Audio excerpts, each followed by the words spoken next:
Indian peoples green party से 84 विधानसभा उपचुनाव में प्रत्याशी शंकरलाल बामणिया आज हमारे साथ में हैं।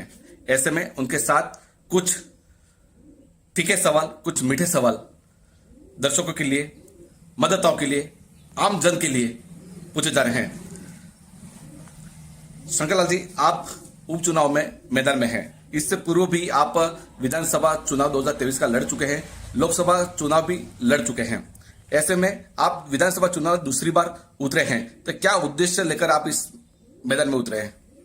बिल्कुल, मैं सर इस चुनाव में इस 84 की जनता को आशीर्वाद देना चाहता हूं और सभी को शुभकामना, दीपावली की शुभकामना देना चाहता हूं आपके चैनल को। मैं 84 में विधानसभा के चुनाव लड़ चुका हूं, लोकसभा के चुनाव लड़ चुका हूं और कुछ मुद्दों के आधार पे मैं 84 को लेके आया हूं। जो बीएपी पार्टी हमारे क्षेत्र में खिलवाड़ कर रही है, उस मुद्दों पे हम अहम भूमिका के साथ मुद्दे बताना चाहता हूं। अब की बार आपने ये उपचुनाव जो है विधानसभा 84 उसमें नामांकन दाखिल किया, उस दौरान आप घोड़े पे बैठ के आए थे और साथ में आपने मिट्टी का एक घड़ा पास में रखा था। बताना चाहेंगे कि वो मिट्टी का घड़ा आपने पास में क्यों रखा था?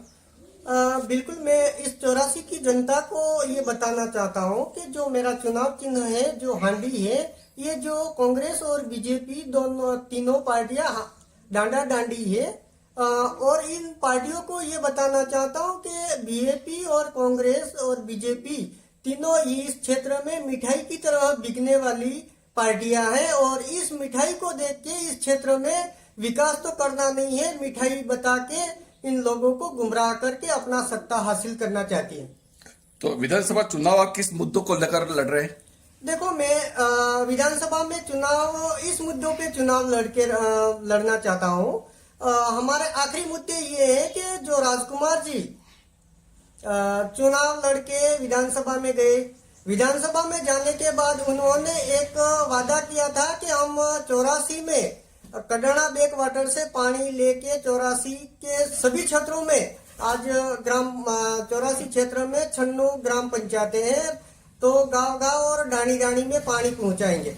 तो राजकुमार जी ने जब इस वादों को लेकर जैसे विधानसभा में सभी ने एकजुट होके राजकुमार जी को वोट दिए, बीटीपी को वोट देने के बाद बीटीपी से विजय हुए और विजय होने के बाद सदन में गए। सदन में जाने के बाद जैसे ही शपथ लेने के बाद गांव दाम से 2 मटके में पानी भर के जो 2 आदमियों को जो पकड़ाया गया था, तो उन्होंने दोनों आदमियों ने वहां जेजी गाढ़ा तक पहुंचाया।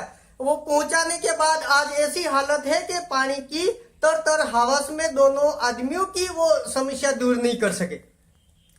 तो अभी आपने बताया कि जो राजकुमार जी हैं वो पहले बीटीपी से चुनाव लड़े थे, हाँ, अब भारत आदिवासी पार्टी बना दी है, तो आप इसको क्या समझ रहे हैं? वो स्वार्थ की पार्टी बनाई गई है, नहीं तो उनको काम ही करना था, आदिवासी का भला ही करना था। तो राजकुमार जी को नई पार्टी लाने की जरूरत ही नहीं, नई पार्टी को स्थापित कर ही नहीं सकते थे।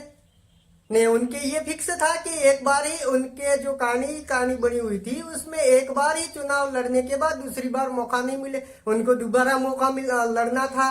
इसलिए उन्होंने भारत आदिवासी पार्टी बनाई और आदिवासियों को गुमराह कर रहे हैं। तो आपके कहने का मतलब ये है कि उनका जो नियम बनाया था कि एक व्यक्ति एक बार चुनाव लड़ेगा तो दूसरी बार चुनाव नहीं लड़ सकते थे, तो ऐसे में तो भारत आदिवासी पार्टी ने अभी जो उपचुनाव में अनिल कटारा को प्रत्यक्ष बनाया, वो भी नहीं बनाते। हाँ बिल्कुल, सवाल ही नहीं पैदा होता। वो अनिल कटारा भी जिला परिषद पर रहे हुए हैं, उनको भी नहीं करते। उनके बाद दूसरे को भी चुनाव, भाई गरीब आदमी के साथ ऐसा होता तो प्रत्याशी बना लेते। बिल्कुल, आपके सामने भारत आदिवासी पार्टी के जो प्रत्याशी अनिल कटारा, कांग्रेस से महेश राउत है और भारतीय जनता पार्टी से सिमड़ा प्रधान कालीलाल ननुमा है, तो इन तीनों के बारे में आपकी क्या राय है? तीनों की राय ये है कि तीनों अलग अलग बजा रहे हैं, तीनों स्वार्थ के हित में चुनाव लड़ रहे हैं। भाई राजकुमार जी के ये है कि मेरी पार्टी के बीएपी का जो आदमी कैंडिडेट जीत जाए और मुझे मेरे पार्टी फंड में फंडिंग होवे, ये विचारों से है। और कारीलाल जी जो है प्रधान है वो भी अपने भाई अच्छे आदमी है, मुझे उनसे कोई दिक्कत नहीं है, पर जो आदिवासियों के साथ खिलवाड़ गलत हो रहा है और जो आदिवासी में जो बीएपी आने से आज तक 6-7 साल हो गए, आज कार्यों में बाधा पहुंच रही है। कांग्रेस के जो प्रत्याशी है सासरपुर सरपंच महेश रौत युवा है, हाईकमान कह रही है कि हमने युवा को मौका दिया, तो आप इसको किस नजरिए से देख रहे हैं? युवा को मौका दिया, बिल्कुल देना था, युवा को मौका दिया। मैं भी युवा हूँ और युवा है, मुझे कोई दिक्कत नहीं। युवा को मौका देना था तो आपको गठबंधन नहीं करना था। गठबंधन करके लास्ट में अंदरूनी खेल रहे ये, और लास्ट में अंदरूनी बीएपी के समर्थन में चल रहे ये। आपके कहने का मतलब यह है कि कांग्रेस ने जो अभी प्रत्यक्ष उतारा महेश रौत को, उसके पीछे पीछे पर्दे के पीछे हाईकमान ने गठबंधन किया भारत आदिवासी पार्टी से। बिल्कुल गठबंधन किया। अच्छा, तो अब आगे आपकी क्या रणनीति रहेगी उस चुनाव को मुद्दे को लेकर? देखो, मेरा ये है, राजकुमार जी को आदिवासी का ही भला करना था। तो आदिवासी में आज तक 6-7 राजकुमार जी एक बार एमएलए बने, 5 साल बिताए, कार्यकाल अच्छा देखा। कार्यकाल में आम जनता को क्या हुआ नहीं क्या नहीं, जनता स्वतः ही समझ चुकी है, और जनता उनको कण कण के हिसाब से चुनाव का जवाब देने के लिए तत्पर है। और ये भी है, राजकुमार जी जैसे ही लोकसभा के चुनाव लड़े, लोकसभा के चुनाव लड़ने ही नहीं थे, लड़ने थे तो अन्य आदमी को लड़ा लेते, जैसे सरकार के साथ गठबाजी कर रहे हैं। तो आपके कहने का मतलब यह है कि उपचुनाव जो अभी हो रहे हैं, वो अगर राजकुमार जी को सांसद का चुनाव लड़ना था तो वो विधानसभा में किसी और को प्रत्याशी उतारते, तो उपचुनाव नहीं होते। बिल्कुल सर। चलो, बहुत बहुत धन्यवाद। अब एक मेरा आखिरी सवाल आपसे है कि इस क्षेत्र में शिक्षा को लेकर आए दिन बयानबाजी होती रहती है, तो आप भी कहीं कहीं उपचुनाव में प्रत्याशी हैं, तो आप शिक्षा के इस नजरिए को किस तरह से देख रहे हैं? शिक्षा के ये देखना चाहता हूँ, अब राजकुमार जी क्षेत्र से 84 से विधानसभा में भी गए, लोकसभा में संसद भवन तक गए, तो मुझे ये कहना है कि राजकुमार जी ने शिक्षा के बारे में आज तक एक मुद्दा नहीं बोला। आज देखा जाए 1 से 8 तक बच्चे बिना पढ़े पास होए, और जैसे ही वो पास होने चाहिए, तो जैसे ही बच्चों की जो आदिवासियों के जो कल्चर है, उस बच्चों की नींव ही कड़क नहीं होए और 10वीं में जाके फेल हो जाता है। राजकुमार जी का ये मकसद है, ये इस मुद्दे को सदन में भी उठाना था, लोकसभा में भाई पार्लियामेंट में भी उठाना था उनको, पर ये मुद्दा इसलिए नहीं उठाया कि यदि युवा लोग जान जाएंगे तो मुझे समर्थित नहीं होंगे, और इस मुद्दे पे उन लोगों ने आज तक किसी प्रकार का विचार विमर्श नहीं किया गया। आज देखा जाए सब नेता एक ही बढ़ता है, शिक्षा पे जोर नहीं दिया। आज स्वास्थ्य के बारे में जाए, एक ही स्कूल में एक ही टीचर है, टीचर होने के बाद या तो मीटिंग करे या फिर स्कूल चलाए। बच्चे 500 है या 100 है, जो भी है, ये स्कूल बन के मीटिंग अटेंड करनी पड़ती है टीचरों को। तो शिक्षा के बारे में आज तक 7 साल भीतर जाने के बाद भी राजकुमार जी ने इस शिक्षा के बारे में उद्देश्य या मुद्दे उठाए नहीं गए हैं। और मुझे तो यही पता है कि राजकुमार जी ने जो मानगढ़ दाम पर इन लोगों को आदिवासी के जो कल्चर थे उसको अपना कर ये लोगों को गुमराह कर आदिवासियों के से वोट हासिल कर सत्ता में आने की कोशिश में चल रहे हैं।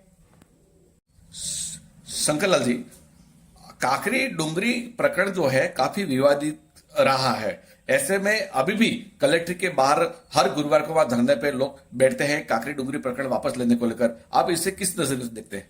बिल्कुल सर, मैं इस चीज पे देखना चाहता हूँ, राजकुमार जी को इन युवा को चढ़ाया उन्होंने, मामला प्रकरण करवाया उन्होंने। जब प्रकरण दर्ज हो के जैसे ही वो विजय हुए, वो दरकिनार हो गए, और आज युवा बच्चे जो BA BEd MA धारी आज दर दर भटक रहे हैं। जब इस मुद्दे को वास्तविक जब विधानसभा में सरकार संकट में थी, उस समय उन लोगों को राजकुमार जी और राम प्रसाद जी दोनों इस बात को मनवाने के लिए, जब सरकार संकट में थी तो वो सरकार मान जाती और मुकदमा ले लेती। तो आज 1367 जो है वो कुछ अभ्यर्थी मुकदमे में फंसे हुए वो बहाल हो जाते, आज दरकिनार करके वो चुनाव सत्ता कर रहे हैं। और उस समय उन्होंने प्रकरण नहीं लिया गया और उस एवज में लाखों करोड़ों रुपए की राशि हड़प ली गई। अब आपसे एक आखिरी सवाल है कि जो ये भारत आदिवासी पार्टी के लोग हैं, मानगढ़ धाम में उनकी सभा हुई थी, उस समय भी उन्होंने कहा था कि आदिवासी हिंदू नहीं है। आप इससे किस नजर देखते हैं? बिल्कुल, मुझे इस भारत आदिवासी पर मैं खंडन करना चाहता हूँ। वास्तविक आदिवासी एक हिंदू धर्म से लिंग कोड हमारा आदिवासी है और आदिवासी के हिसाब से ही हम लिंग है हमारा। जब दूसरों की जाति तो बात की बात है, पर जब हम जाति प्रमाण पत्र जारी करते हैं, हमारी सीट जो एसटी आरक्षित है 84 में, तो जब जाति प्रमाण पत्र जारी करते हैं तो जाति प्रमाण पत्र जारी करने के बाद हम हिंदू कॉलम जब तक राइट नहीं करें तब तक हमारी जाति सीमित नहीं होती है। तो मेरा तो ये कहना है, सबकी जातियां तो हम हिंदू कॉलम से ही जारी कर लेंगे, पर आपकी जाति तो आदिवासी के नाम से कॉलम से जारी होनी चाहिए थी। पर राजकुमार जी ने ऐसा कुछ नहीं किया। आदिवासियों के साथ गुमराह लोगों के साथ इतना बड़ा गुमराह कर रहे हैं, घर घर लोगों को उलझा रहे हैं कि हम ये कर देंगे, वगैरह वगैरह कर देंगे, सब कर देंगे। आज हमारे क्षेत्र में देखा जाए कि ये भारत आदिवासी पार्टी आने के बाद इस जमीन के हम जो टर्नोट थी, बिना नाम थी, उस पेनल्टी हम भरते थे, जो हमारे किसान भाई हमारे आदिवासी क्षेत्र में टीएसपी एरिया में, तो जब टर्नोट की हम पेनल्टी भर के हम आश्वस्त रहते थे कि हम कहीं न कहीं सरकार के कहीं कर्जा भर रहे और हमारी जमीन है, उस जमीन को हटा दिया गया। जैसे पेनल्टी बिना नाम वगैरह नहीं। आज उन्होंने जैसे अभी चुनाव लड़े, पूर्व में जैसे चुनाव लड़े, तो हम वन विभाग के पट्टे जारी करेंगे। वन विभाग के यहाँ अम्बाड़ा में, सिसोट में, उस जगहों पे पट्टों पे सभी विभागों द्वारा किसी प्रकार का पट्टा नहीं जारी किया गया। उस केवल बहकावा है। बहकावा में ये है, केवल ये हल्दी है, हल्दी को ये रस्म दिखा देते हैं कि आपकी शादी करा देंगे। उस आधार पे हमारे युवा उनके साथ जुड़ रहे हैं। जुड़ने के बाद ऐसा कुछ नहीं है। आदिवासी के साथ बहुत अन्याय हो रहा है। इस आदिवासी को अन्याय हो रहा है, उसको हम इस 84 के जनता में 2-2.5 लाख जो जनता है, मतदाता है, उनसे मेरी अपील है कि उस चीज से बचने के लिए मेरे चुनाव चिन्ह हांडी है, ये सब डांडा डांडी है। मुझे इस पीपल्स ग्रीन पार्टी के बैनर तले आइए, हम आपका संघर्षशील के आधार पे हम चुनाव लड़ेंगे। इस मुद्दों को हम विधानसभा में इस चीजों पे अमल करेंगे। बहुत बहुत धन्यवाद शंकरलाल जी आपका।